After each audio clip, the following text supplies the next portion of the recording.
London جانے کی خوشی اس کی آنکھوں سے عیاں تھی۔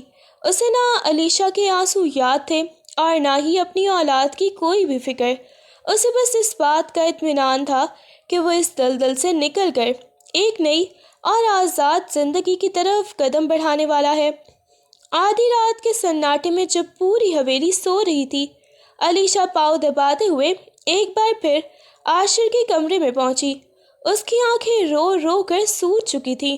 اس نے لرزتی ہوئی آواز میں عاشر کے سامنے ہاتھ جوڑ دیے اور اسے خدا کا واسطہ دیتے ہوئے گڑ گڑانے لگی کہ وہ اسے اس طرح رسوا کر کے نہ جائے، کیونکہ وہ اس کے نکاح میں ہے اور اس کے ہونے والے بچے کا باپ ہے۔ وہ بار بار ان کے گزرے ہوئے لمحات اور اس پاک رشتے کی قسمیں دے رہی تھی، مگر اس کی ہر فریاد عاشر کے پتھر دل سے ٹکرا کر واپس آ رہی تھی، جو اسے خاموش رہنے کا اشارہ کر رہا تھا۔ عاشر نے علیشا کی فریادیں سننے کے بجائے اسے جھٹک کر دیوار سے لگا دیا اور انتہائی ہی بدتمیزی سے اس کا منہ دبوچ لیا۔ اس کی آنکھوں میں ہمدردی کے بجائے وحشت ناچ رہی تھی۔ اس نے حقارت سے علیشا کے چہرے کی طرف دیکھا اور کہا کہ اگر وہ یہاں آئی ہے تو پھر اسے خوش کر کے ہی جائے۔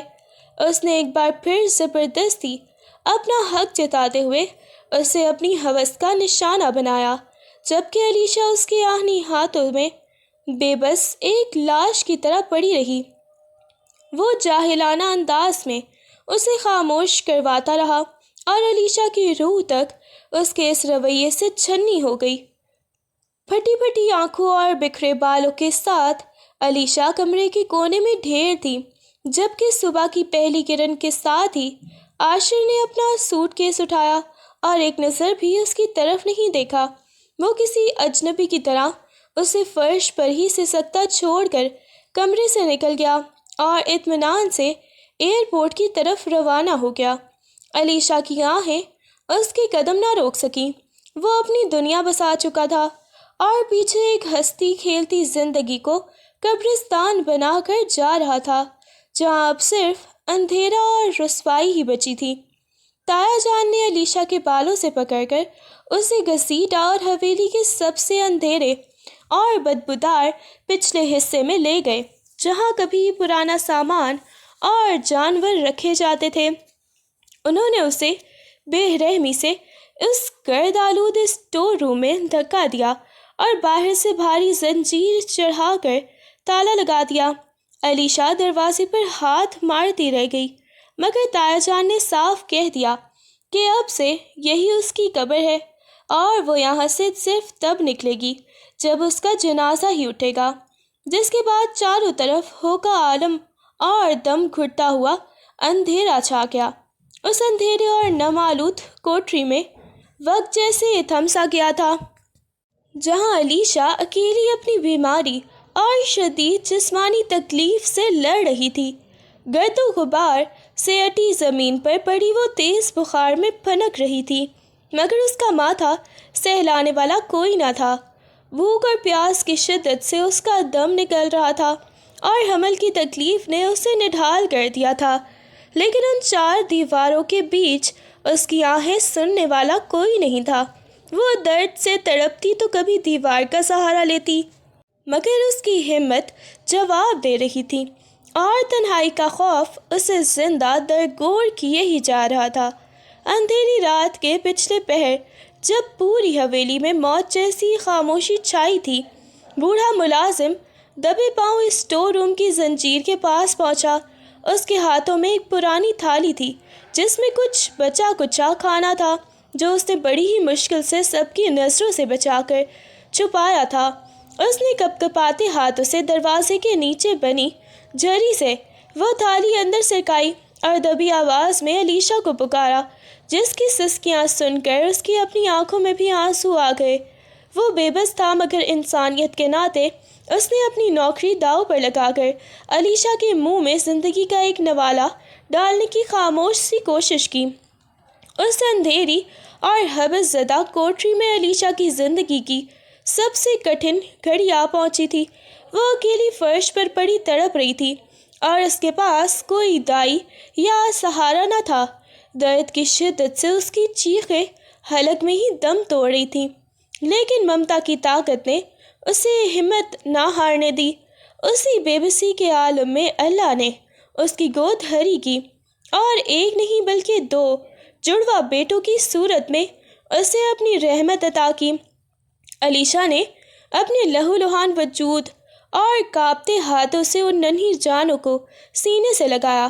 اس کی آنکھوں سے بہنے والے آنسو اب غم کے نہیں بلکہ ایک عجیب سکون کے تھے، جیسے ان بچوں نے اس کی اجڑی ہوئی دنیا میں جینے کی نئی امید بھر دی۔ کچھ دن بعد جب تایا جان نے اسٹور روم کا دروازہ کھولا تو وہاں 2 ننھی جانوں کو دیکھ کر ان کے چہرے پر غصے کی لہر دوڑ گئی۔ ان کا ہاتھ اٹھا کہ ان بچوں کو وہاں سے باہر پھینک دے، مگر جیسے ہی ان کی نظر معصوم چہروں پر پڑی تو وہ ساکت ہی رہ گئے۔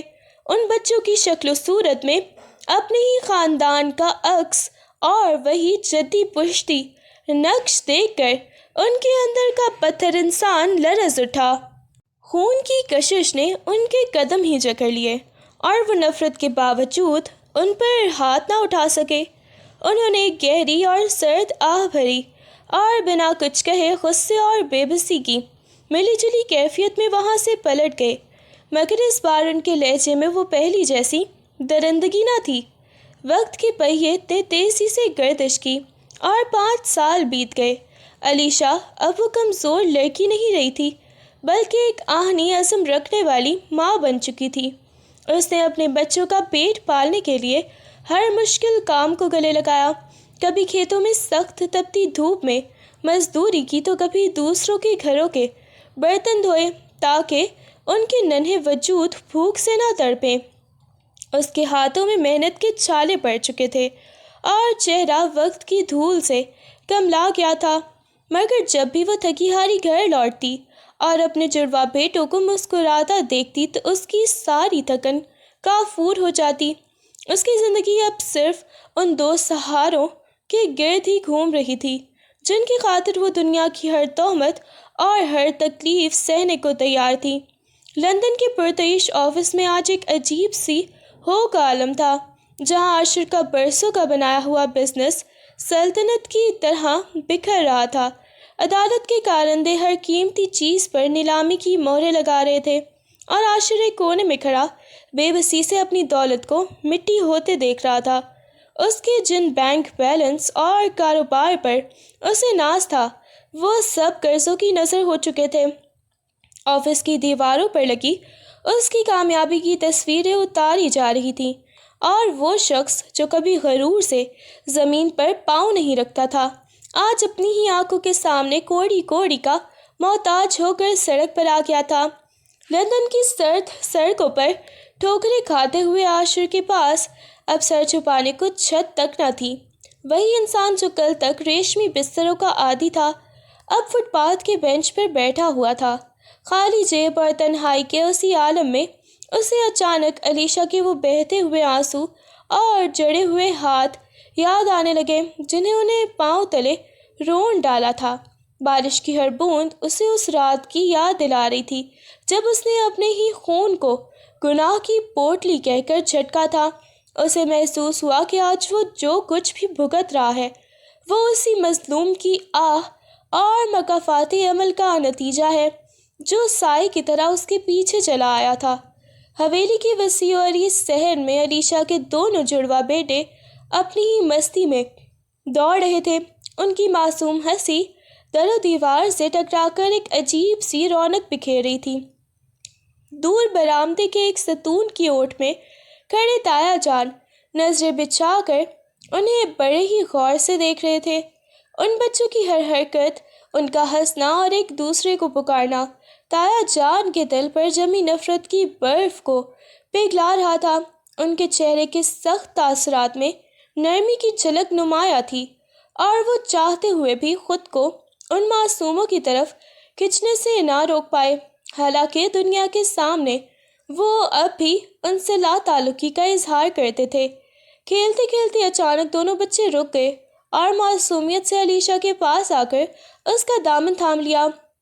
ان کی بڑی بڑی آنکھوں میں ایک ایسا سوال تھا جس کا جواب علیشا کے پاس نہیں تھا۔ امی، سب کے پاپا ہوتے ہیں، ہمارے پاپا کہاں ہیں؟ وہ ہمیں لینے کیوں نہیں آتے؟ بچوں کے اس معصومانہ سوال نے علیشا کے کلیجے کو چیر کر رکھ دیا۔ اس کے ذہن میں عاشر کا وہ نفرت بھرا چہرہ اور وہ آخری رات گھوم گئی جب اس نے ان بچوں کو اپنانے سے انکار کر دیا تھا۔ علیشا کے لب جیسے سی دیے گئے ہوں۔ وہ چاہ کر بھی انہیں یہ نہیں بتا سکتی تھی کہ ان کا باپ انہیں گناہ کی نشانی کہہ کر چھوڑ گیا تھا۔ وہ بس بھرائی ہوئی آنکھوں سے انہیں دیکھتی رہی اور انہیں سینے سے لگا کر خاموش ہو گئی، جیسے اس کی خاموشی ہی اس کا واحد دفاع ہو۔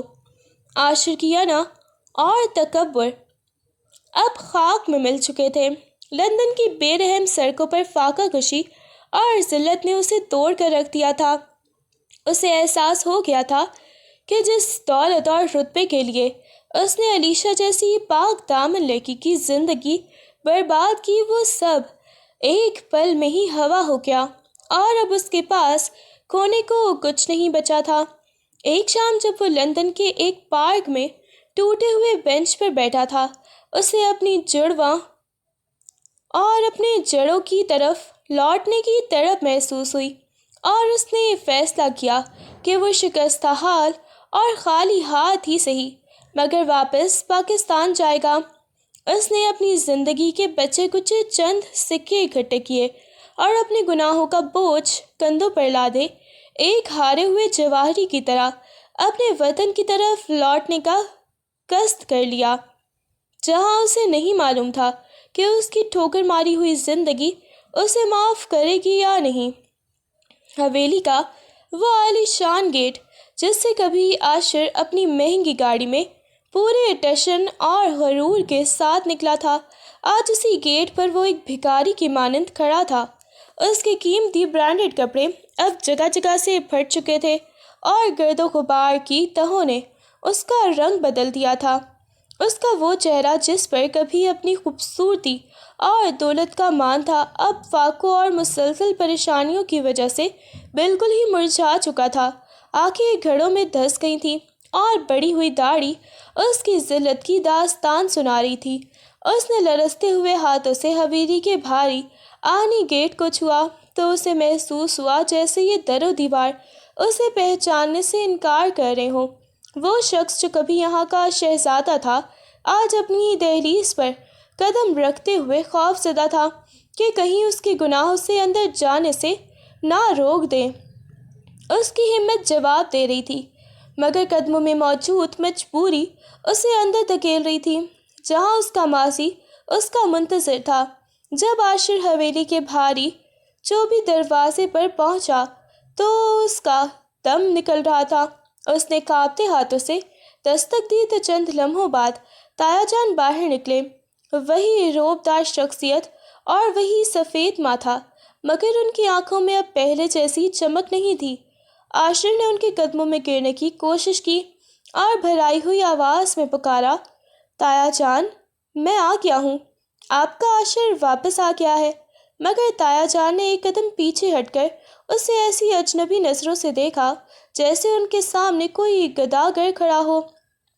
انہوں نے اپنی اینک درست کی اور بڑی حقارت سے اسے سر سے پاؤں تک دیکھا، پھر سرد لہجے میں بولے کہ وہ کسی ایسے شخص کو نہیں جانتے جو اپنی عزت نیلام کر کے بھاگ گیا ہو اور جس کا چہرہ گناہوں کی دھول سے اٹا ہوا ہو۔ عاشر نے گڑ گڑا کر پرانے رشتوں کی دہائی دی، اپنی بربادی کا واسطہ دیا، لیکن تایا جان کے چہرے پر ایک جنبش تک نہ آئی۔ انہوں نے سپاٹ لہجے میں کہا کہ ان کا بھتیجا برسوں پہلے لندن جاتے ہوئے مر چکا ہے اور اب اس چوکھٹ پر کسی اجنبی کے لیے کوئی جگہ نہیں ہے۔ انہوں نے اسے پہچاننے سے صاف انکار کر دیا اور اپنے ہی خون کے لیے حویلی کے دروازے ہمیشہ کے لیے بند کر دیے، جس کے بعد عاشر کے پاس صرف پچھتاووں کی باز گشت رہ گئی تھی۔ عاشر ابھی حویلی کے بند دروازے کی دہلیز پر سر جھکائے ہی سسک رہا تھا کہ اچانک اسے صحن کے اندر سے کھلکھلانے اور بھاگنے کی آوازیں سنائی دیں۔ اس نے بے اختیار نظریں اٹھا کر دیکھا تو سامنے کا منظر دیکھ کر اس کے سینے میں سانسیں ہی جیسے رک گئی۔ دو چھوٹے معصوم لڑکے جن کی عمریں کوئی 5 سال کے قریب ہوں گی، ہنستے ہوئے گیند کے پیچھے بھاگتے ہوئے برآمدے تک آئے۔ عاشر کی آنکھیں پھٹی کی پھٹی رہ گئیں، کیونکہ ان دونوں بچوں کے نقش، ان کی آنکھوں کی چمک، یہاں تک کہ ان کے بالوں کی رنگت بھی ہو بہو عاشر جیسی تھی۔ وہ بچے کسی پرچھائی کی طرح عاشر کا اپنا ہی بچپن لگ رہے تھے، جیسے قدرت نے عاشر کے چہرے کا عکس 2 حصوں میں تقسیم کر کے ان ننھی جانوں میں بھر دیا ہو۔ ان کی ایک جھلک ہی یہ ثابت کرنے کے لیے کافی تھی کہ یہ اسی کے خون کی پکار ہیں، وہی اونچی ناک اور گہری آنکھیں جو کبھی عاشر کا غرور ہوا کرتی تھیں۔ وہ دونوں بچے جو اب تک دنیا کی نظروں میں نامعلوم تھے، آج اپنی صورت سے ہی اپنے باپ کی پہچان بن کر اس کے سامنے کھڑے تھے، جبکہ عاشر انہیں دیکھ کر ساکت رہ گیا اور اسے اپنی ہی صورت ان معصوموں میں دیکھ کر زمین اپنے پیروں تلے سے نکلتی ہوئی محسوس ہوئی۔ ان 2 ننھی جانوں کو دیکھ کر عاشر کے وجود پر جیسے سکتہ طاری ہو گیا، اس کے قدم زمین میں گر گئے اور وہ پلک جھپکنا بھی بھول گیا۔ ان بچوں کی معصوم شرارتوں اور ایک دوسرے کو پکارنے کے انداز میں اسے اپنا آپ نظر آ رہا تھا، وہی جوش، وہی بے باک مسکراہٹ جو کبھی حویلی کے اسی صحن میں اس کے چہرے پر ہوا کرتی تھی۔ اسے یاد آیا کہ کیسے وہ بھی بالکل اسی طرح اپنے تایا جان کے پیچھے بھاگتا رہا، اور کیسے اس کی ضدی طبیعت انہی راہداریوں میں پروان چڑھی تھی۔ وہ ٹھٹک کر رہ گیا۔ اسے محسوس ہوا جیسے وقت کا پہیہ الٹا گھوم گیا ہو اور اس کا اپنا بچپن مجسم ہو کر اس کے سامنے کھڑا اسے ملامت کر رہا ہو۔ وہ ہاتھ بڑھا کر انہیں چھونا چاہتا تھا، مگر اپنے گناہوں کی سیاہی اسے روک رہی تھی۔ ان بچوں کا ایک ایک نقش چیخ چیخ کر گواہی دے رہا تھا کہ یہ کسی گناہ کی نہیں، بلکہ اسی کے اپنے خون کی نشانی ہے۔ اسے اپنی وہ تمام بدتمیزیاں اور علیشا کو دی گئی اذیتیں یاد آنے لگیں، اور اپنے ہی عکس کو اس حال میں دیکھ کر اس کی روح کانپ اٹھی تھی کہ اس نے کن ہیرو کو مٹی سمجھ کر ٹھکرا دیا تھا۔ وہ ساکت و جامد کھڑا صرف انہیں ہی دیکھتا رہا، جبکہ ماضی کی یادیں کسی طوفان کی طرح اس کے گرد گھیرا ڈال رہی تھیں۔ بچوں کی آوازیں سن کر علیشا تیزی سے برآمدے میں آئی، مگر سامنے کھڑے شخص کو دیکھ کر اس کے قدم وہیں رک گئے۔ وہی عاشر جس کے لیے کبھی وہ راتوں کو رویا کرتی تھی، آج ایک سوالیہ نشان بن کر اس کے سامنے کھڑا تھا۔ لیکن آج کی علیشا 5 سال پہلے والی ڈری سہمی لڑکی نہیں تھی۔ اس کے چہرے پر اب وہ بے بسی نہیں، بلکہ ایک چٹان جیسی مضبوطی اور وقار تھا۔ اس نے اپنی چادر کو درست کیا اور سر اٹھا کر عاشر کی آنکھوں میں آنکھیں ڈال کر دیکھا۔ اس کی نظروں میں نہ تو کوئی محبت تھی اور نہ ہی کوئی تڑپ، بلکہ ایک ایسی بیزاری تھی جو برسوں کی آگ میں تپ کر پیدا ہوتی ہے۔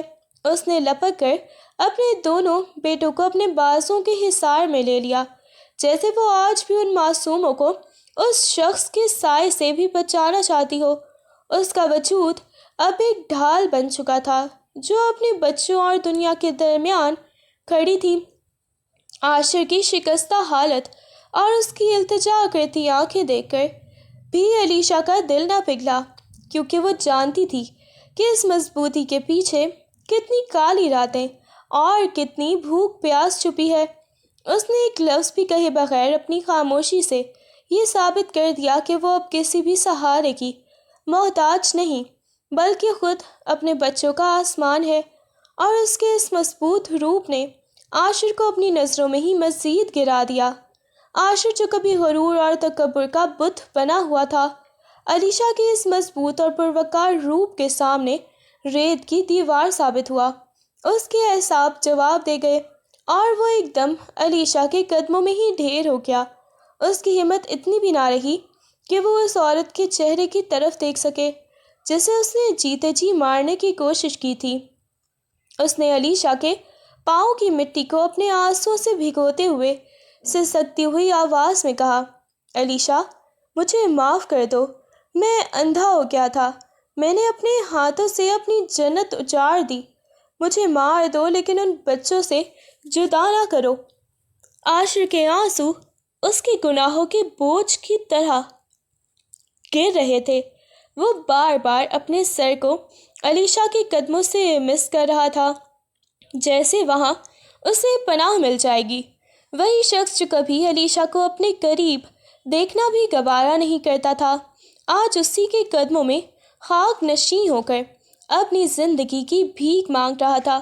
اس کی ہچکیاں خاموش فضا میں گونج رہی تھیں اور وہ گر گرا کر اپنے ہر اس لفظ کی معافی مانگ رہا تھا جو اس نے علیشا کے کردار پر اچھالا تھا، مگر علیشا ساکت کھڑی اس کے پچھتاوے کا شمار اور تماشا دیکھ رہی تھی، جیسے اس کے آنسو اب علیشا کے زخمی دل کے لیے بہت دیر سے برسنے والی بارش ہوں۔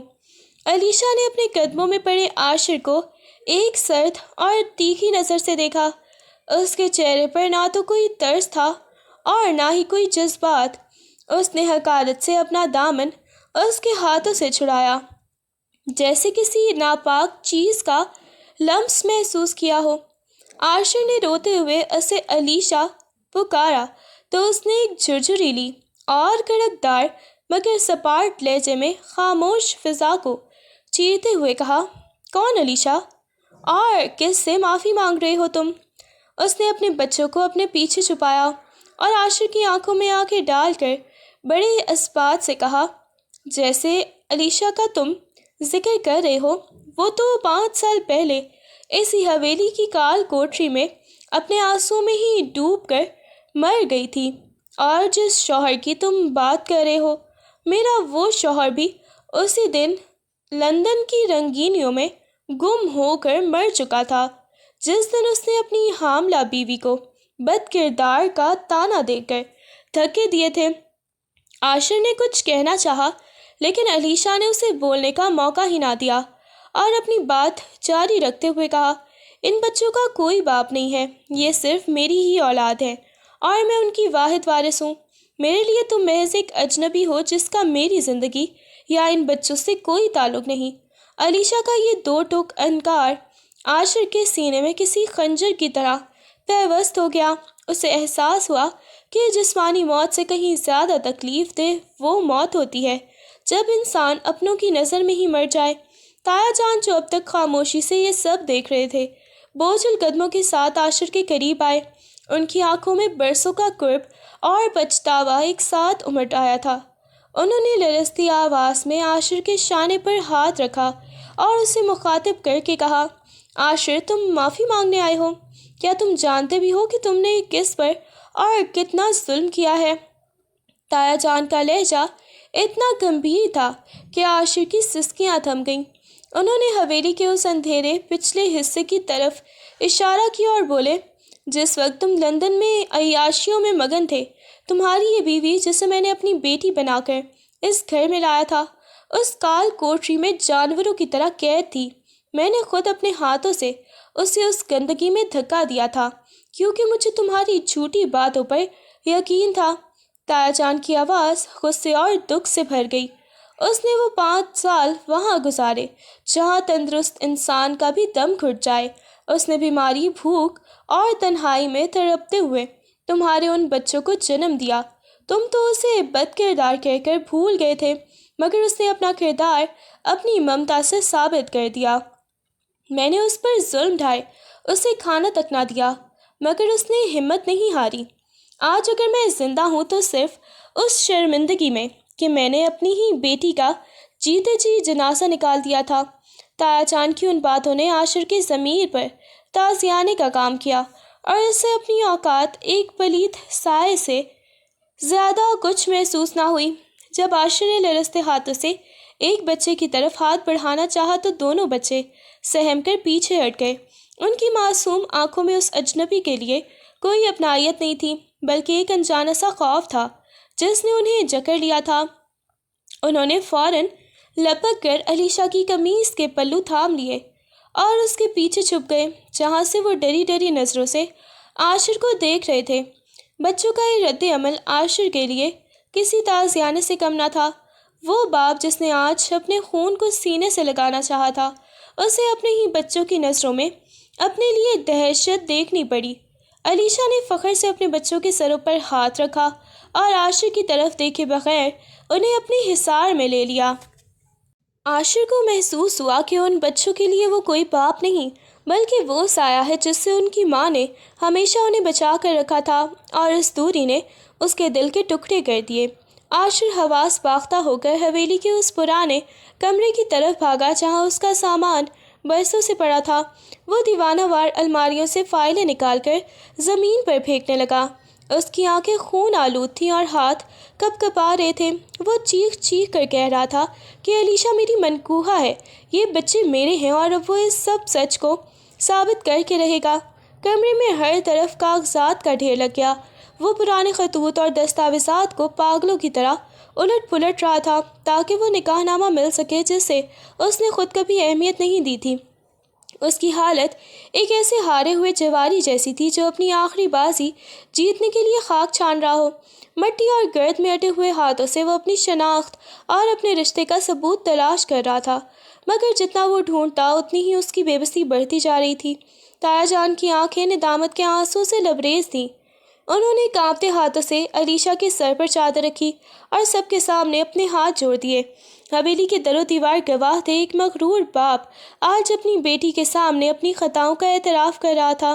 انہوں نے بھرائی ہوئی آواز میں کہا، بیٹی، میں نے تمہاری پاک دامنی کو نہیں پہچانا، مجھے معاف کر دو کہ میں نے تمہیں اس جہنم میں دھکیلا۔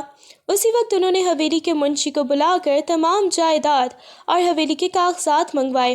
تایا جان نے سب کی موجودگی میں اعلان کیا کہ آج سے اس حویلی کی اصل مالکن علیشا ہے اور وہ خود یہاں صرف ایک گنہگار کی حیثیت سے رہے گا۔ انہوں نے حویلی کی چابیاں علیشا کے حوالے کرتے ہوئے اسے وہ مقام اور عزت واپس دی جو برسوں پہلے اس سے چھین لی گئی تھی، جبکہ عاشر دور کھڑا اپنی محرومیوں کا تماشا دیکھتا رہ گیا۔ عاشر نے جب دیکھا کہ اب نہ تو اس کا کوئی رتبہ باقی ہے اور نہ ہی علیشا کے دل میں کوئی جگہ، تو اس نے ایک آخری اور کٹھن فیصلہ کیا۔ وہ تایا جان اور علیشا کے سامنے ہاتھ جوڑ کر کھڑا ہو گیا اور التجا کی کہ اسے حویلی سے نہ نکالا جائے۔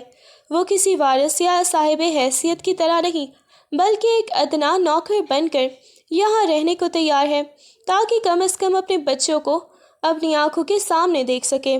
علیشا نے اس کی اس ذلت پر کوئی ہمدردی نہ دکھائی، مگر تایا جان کی خاموش رضامندی سے اسے حویلی کے استبل اور باغیچے کے کاموں پر رکھ لیا گیا۔ اب وہ شخص جو کبھی حکم چلاتا تھا، حویلی کے صحن میں جھاڑو دیتا اور پودوں کو پانی دیتا نظر آتا، وہ دور سے اپنے بچوں کو کھیلتے دیکھ کر اپنے آنسو ضبط کرتا اور اس تکلیف کو اپنی سزا سمجھ کر قبول کر لیتا کہ اسے اپنے ہی گھر میں اپنی ہی خون کے قریب ہونے کے لیے ایک اجنبی خادم کا روپ دھارنا پڑا۔ حویلی کے صحن میں عاشر چاہے نظروں کے سامنے ہی ہو یا کسی کام میں جتا ہوا، علیشا نے اسے مکمل طور پر نظر انداز کر دیا تھا۔ وہ اپنے روزمرہ کے کاموں میں یوں مگن رہتی جیسے عاشر وہاں موجود ہی نہ ہو۔ اس کی نظریں کبھی بھولے سے بھی اس سمت نہ اٹھتی جہاں عاشر کھڑا اس کی ایک جھلک پانے کے لیے تڑپ میں مر رہا ہوتا۔ وہ اپنے بچوں کی پڑھائی اور حویلی کے معاملات کو اتنے وقار اور سکون سے سنبھال رہی تھی کہ اس کی شخصیت میں ایک نئی چمک آ گئی تھی۔ عاشر کبھی پانی کا گلاس لاتا یا کبھی راستے سے ہٹنے کی کوشش کرتا، مگر علیشا اسے ایک بے جان شے کی طرح پیچھے چھوڑ کر آگے نکل جاتی۔ اس کی بے رخی عاشر کے لیے کسی تازیانہ سے کم نہ تھی، کیونکہ اسے احساس ہو گیا تھا کہ علیشا کے دل میں اب اس کے لیے نفرت بھی باقی نہیں رہی، صرف ایک گہری خاموشی اور لا تعلقی ہے جو اسے ہر لمحہ اپنی اوقات یاد دلاتی رہی تھی۔ علیشا نے اپنی محنت اور ہمت سے اپنی ایک الگ دنیا بسا لی تھی جس میں عاشر کے لیے کوئی جگہ نہیں تھی۔ رات کی خاموشی میں علیشا کے بڑے بیٹے کو تیز بخار نے آ لیا۔ اس کا ننھا وجود تپ رہا تھا اور وہ بے چینی میں کروٹیں بدل رہا تھا۔ علیشا دوا لینے اندرونی کمرے میں گئی تو عاشر جو دروازے کے باہر ہی فرش پر بیٹھا پہرا دے رہا تھا ضبط نہ کر سکا اور دبے قدموں اندر داخل ہو گیا۔ اس نے کانپتے ہاتھوں سے اپنے بیٹے کے ماتھے پر ٹھنڈے پانی کی پٹیاں رکھنا شروع کر دیں اور نم آلود آنکھوں سے اسے تکنے لگا۔ پوری رات گزر گئی، عاشر نے ایک پل کے لیے بھی اپنی آنکھ نہ جھپکائی۔ وہ مسلسل پٹیاں بدلتا رہا اور دھیمے لہجے میں قرآن کی آیتیں پڑھ کر اپنے لختے جگر پر دم کرتا رہا۔ علیشا برآمدے کے سامنے میں کھڑی یہ سب دیکھ رہی تھی مگر اس نے اسے روکا نہیں۔ صبح جب بچے کا بخار اترا تو اس نے آنکھیں کھول کر اپنے سامنے ایسے شخص کو پایا جس کی آنکھیں رات بھر جاگنے سے سرخ تھیں اور چہرے پر ممتا جیسی تڑپ تھی۔ عاشر کو اس لمحے اپنی ساری دولت اور رتبے سے زیادہ سکون اس بات میں ملا کہ اس نے پہلی بار اپنے باپ ہونے کا حق ایک خادم بن کر ادا کیا۔ بچے کے بیڈ کے پاس بیٹھے تھکے ہارے عاشر کو دیکھ کر جو اب وہیں فرش پر سر ٹکائے اونگ رہا تھا، علیشا کے پتھر ہوتے دل میں ہلکی سی جنبش ہوئی۔ اس نے دیکھا کہ جس شخص نے کبھی ان بچوں کے وجود کو ماننے سے بھی انکار کیا تھا، آج وہی ان کی ایک سانس کی خاطر رات بھر اپنی نیندیں قربان کر چکا تھا۔ اس کے ماتھے پر پڑی شکنیں اور چہرے کی تھکن عاشر کے سچے پچھتاوے کی گواہی دے رہی تھی۔ علیشا کے ذہن میں ماضی کی تلخیاں اب بھی تھیں، مگر ایک ماں کے طور پر وہ اس تڑپ کو نظر انداز نہ کر سکی جو عاشر کی آنکھوں میں بچوں کے لیے تھی۔ جاگ اٹھی تھی۔ اس نے دور کھڑے ہو کر اسے دیکھا تو اسے محسوس ہوا کہ شاید وقت کی گردش نے اس مغرور انسان کو واقعی خاک کر دیا ہے۔ اس کے دل کی وہ سختی جو برسوں کی ناانصافیوں سے بنی تھی پہلی بار تھوڑی سی پگھلتی ہوئی محسوس ہوئی۔ حالانکہ وہ ابھی اسے جتانا نہیں چاہتی تھی، مگر اس کی نظروں میں موجود نفرت کی جگہ اب ایک خاموش ہمدردی نے لے لی تھی۔ عاشر نے اپنے کرتے کی جیب سے ایک بوسیدہ اور جگہ جگہ سے پھٹا ہوا کاغذ نکالا جسے اس نے بڑی حفاظت سے ایک ململ کے کپڑے میں لپیٹ کر رکھا ہوا تھا۔ اس نے تھرتھراتے ہاتھوں سے وہ کاغذ علیشا کی طرف بڑھایا۔ یہ وہی نکاح نامہ تھا جسے برسوں پہلے اس نے غصے میں پھاڑ کر علیشا کے منہ پر مارا تھا، مگر لندن کی خاک چھانتے ہوئے اس نے اس کے ٹکڑے جمع کر کے جوڑ لیے تھے۔ علیشا نے خاموشی سے وہ کاغذ تھام لیا جس پر لکیریں اور ٹیپ کے نشانات عاشر کی ندامت کا پتہ دے رہے تھے۔ عاشر نے بھیگی آواز میں کہا، میں نے اپنی پہچان کھو دی تھی علیشا، پر اس کاغذ کو مرتے دم تک سینے سے لگائے رکھا کہ شاید کسی دن یہ مجھے تم تک لے آئے۔ علیشا نے اس جڑے ہوئے نکاح نامے کو دیکھا تو اسے محسوس ہوا کہ جیسے یہ کاغذ نہیں بلکہ عاشر کا ٹوٹا ہوا وجود ہے جسے وہ دوبارہ جوڑنے کی کوشش کر رہا ہے۔ اس لمحے حویلی کے صحن میں پھیلی خاموشی دونوں کے درمیان برسوں کی کھڑی دیوار کو سہارا دینے لگی۔ علیشا نے ہاتھ میں پکڑے اس بوسیدہ نکاح نامے کو ایک طویل نظر دیکھا اور پھر اسے واپس عاشر کی طرف بڑھا دیا۔ اس کی آواز میں وہ پہلے جیسی تلخی تو نہ تھی مگر ایک ایسی گہرائی تھی جس نے عاشر کو سوچنے پر مجبور کر دیا۔ اس نے بڑے ہی سکون سے کہا، ان معصوموں کو شاید ان کا باپ مل گیا ہے کیونکہ ان کے ماتھے کا سکون تمہارے ہاتھوں کی تپش سے لوٹ آیا ہے، لیکن یاد رکھنا عاشر، میرا شوہر ابھی بھی کہیں کھویا ہوا ہے اور اسے ڈھونڈنا اتنا آسان نہیں۔ دوسری طرف بچوں کے دلوں سے انجانا خوف مٹ چکا تھا۔ وہ اب عاشر کو دیکھ کر اپنی ماں کے پیچھے نہیں چھپتے تھے بلکہ دھیرے دھیرے اس کے گرد منڈانے لگے۔ کبھی کوئی بچہ اس کی انگلیاں تھام لیتا تو کبھی دور سے اسے شرارت سے دیکھتا۔ عاشر جب صحن میں کام کرتا تو وہ دونوں اس کے پاس آ کر بیٹھ جاتے اور اپنی توتلی زبان میں اسے کہانیاں سنانے لگتے۔ بچوں کی یہ بڑھتی ہوئی اپنائیت اور اٹیچمنٹ عاشر کے لیے کسی معجزے سے کم نہ تھی، مگر علیشا کے الفاظ اسے یاد دلاتے رہتے کہ ابھی اسے ایک عورت کے مان اور اعتبار کی منزل طے کرنا باقی ہے۔ ایک رات جب حویلی کے سب لوگ سو گئے، عاشر کی بے چینی اسے گاؤں کی پرانی مسجد کی طرف لے گئی۔ وہ اندھیرے میں خاموشی سے جا کر صحن کے ایک کونے میں جائے نماز پر گرا۔ اس کا وجود اللہ کے سامنے اس طرح ٹوٹا کہ جیسے برسوں کا ضبط ایک پل میں بند توڑ گیا ہو۔ اس نے سجدے میں سر رکھ کر دھاڑیں مار مار کر رونا شروع کر دی۔ اس کے آنسو جائے نماز کو بھگو رہے تھے۔ وہ بار بار اپنی گناہوں کی فہرست دہرا رہا تھا اور اپنی اوقات پر شرمندہ ہو رہا تھا کہ کیسے اس نے اقتدار اور ہوس میں اپنی جنت ٹھکرا دی تھی۔ اس نے گڑ گڑا کر دعا مانگی، یا رب مجھے علیشا کے سامنے سرخ رو نہ کر، بس مجھے میرے گناہوں سے پاک کر دے، میں اپنی انا کی قربانی دے کر تیرے پاس آیا ہوں۔ اس رات اس کی توبہ میں وہ سچائی تھی جس نے اس کے دل کو میل کو دھو دیا۔ جب وہ مسجد سے نکلا تو اس کا چہرہ ایک عجیب سے سکون اور نور سے دمک رہا تھا، جیسے اس نے خود کو خدا کے سپرد کر کے حقیقی زندگی پالی ہو۔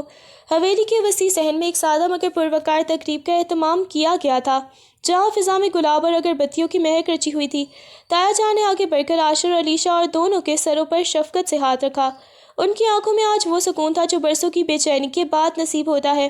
انہوں نے تھمتی ہوئی آواز میں کہا، آج میں اپنی خطاؤں کا کفارہ ادا کر رہا ہوں اور اپنی بیٹی کو اس کا کھویا ہوا مان واپس دے رہا ہوں۔ عاشر نے جھکی ہوئی نظروں اور بھیگی آنکھوں کے ساتھ دوبارہ نکاح کے بول پڑھے، جبکہ علیشا نے خاموشی اور وقار کے ساتھ اس بندھن کی تجدید کی۔ یہ صرف ایک نکاح کی تقریب نہیں تھی بلکہ ٹوٹے ہوئے اعتبار کو جوڑنے کی ایک کوشش تھی۔ جب قاضی صاحب نے دعا کے لیے ہاتھ اٹھائے تو سب کی آنکھیں نم تھیں۔ تایا جان نے دونوں کے ہاتھ ایک دوسرے کے ہاتھ میں دیے، جو اس بات کی علامت تھا کہ اب اس گھر میں اندھیروں کا نہیں بلکہ ایک نئی اور روشن شروعات کا سویرا ہو چکا ہے۔ حویلی کا وہی تاریخی صحن آج اپنی پوری آب و تاب کے ساتھ چمک رہا تھا۔ جہاں کبھی اداسیوں کے ڈیرے تھے، وہاں اب بچوں کے کہکے گونج رہے تھے۔ عاشر اور علیشہ برآمدے میں بیٹھے اپنے دونوں بیٹوں کو گیند کے پیچھے بھاگتے دیکھ رہے تھے، جن کی معصوم شرارتیں پورے گھر کی رونق بنی ہوئی تھیں۔ فضا میں سکون تھا اور دونوں کے چہروں پر ایک ٹھہراؤ، جو ایک طویل طوفان کے بعد نصیب ہوتا ہے۔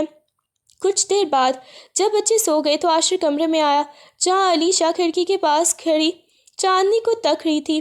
عاشر دھیرے سے اس کے قریب آیا اور بڑی ہی عقیدت سے علیشہ کے ہاتھ اپنے دونوں ہاتھوں میں تھام لیے۔ اس کی نظروں میں وہ پرانا تکبر نہیں بلکہ پوجا جیسی محبت تھی۔ اس نے جھٹک کر علیشہ کی پیشانی پر بوسہ دیا اور بھرائی ہوئی آواز میں بولا، علیشہ، تم نے مجھے معاف کر کے مجھے نئی زندگی دی ہے، ورنہ میں تو خود اپنی نظروں میں مر چکا تھا۔ علیشہ نے نم آنکھوں کے ساتھ سر عاشر کے کندھے پر ٹکا دیا اور دھیرے سے کہا، عاشر، راستہ کٹھن تھا مگر منزل تم تھے، اس لیے شاید میں تھک کر بھی ہار نہ سکی۔ عاشر نے اسے اپنی بازوں کے حصار میں لے لیا، جیسے وہ اسے دنیا کی ہر تکلیف سے بچا لینا چاہتا ہو۔ کمرے کے مدھم چراغوں کی روشنی میں ان کا یہ ساتھ ایک ادھوری کہانی کے مکمل ہونے کا اعلان کر رہا تھا، جہاں اب صرف محبت اور ایک دوسرے کا مان ہی باقی تھا۔